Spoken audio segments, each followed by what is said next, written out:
3 وظیفے آپ کی خدمت میں عرض کرنے ہیں۔ سخت مشکل جب آتی تھی نا تو صحابہ پڑھا کرتے تھے حسبنا اللہ و نعم الوکیل، نعم المولا۔ اس کا معنی یہ ہے میرے لیے اللہ ہی کافی ہے، اللہ میرا مددگار ہے، اللہ بہترین مددگار ہے، اللہ بہترین کفایت کرنے والا ہے۔ اس وظیفے کو نہیں چھوڑیں۔ دوسرا آپ سے عرض کرنا ہے کہ اعلیٰ حضرت نا لا حول ولا قوت الا باللہ العلی العظیم پڑھنے کی بڑی فضیلت بیان کرتے ہیں۔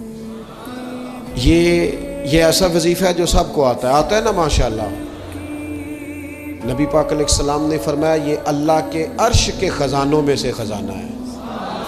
اعلیٰ حضرت فرماتے ہیں 99 دفعہ پڑھو لا حول ولا قوت الا باللہ العلی العظیم، فرمایا اللہ تعالیٰ تمہیں 99 بیماریوں سے شفا دے گا، اور اس میں سب سے چھوٹی بیماری ٹینشن کی بیماری ہے۔ تیسرا وظیفہ ہے درود پاک۔ یہ بندہ درود پاک پڑھتا ہے تو پتہ ہوتا کیا ہے، 1 بار پڑھو تو 10 رحمتیں، 2 بار پڑھو تو 3 بار پڑھو تو 4 دفعہ پڑھو تو پھر تو چاروں جانب رحمت ہی رحمت ہو جاتی ہے۔ درود پاک کو کبھی نہ چھوڑو اپنی زندگی میں۔ آج آپ اپنے آپ سے عہد کریں کوئی رات ایسی نہ گزرے کہ درود پاک پڑھے بغیر ہمیں نیند آ جائے۔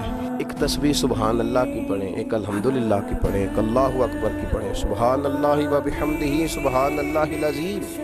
حضور نے فرمایا یہ 2 کلمے ایسے ہیں جو زبان سے کہنے تو آسان ہیں، میزان عمل پر جب قیامت میں تلیں گے تو ان کا بڑا ہی وزن ہوگا۔ اور پھر فرمایا حبیبتان الی الرحمن، یہ 2 کلمے تمہارے رب کے محبوب ہیں، اللہ کو پیارے بھی بڑے ہیں، سبحان اللہ و بحمدہ سبحان اللہ العظیم۔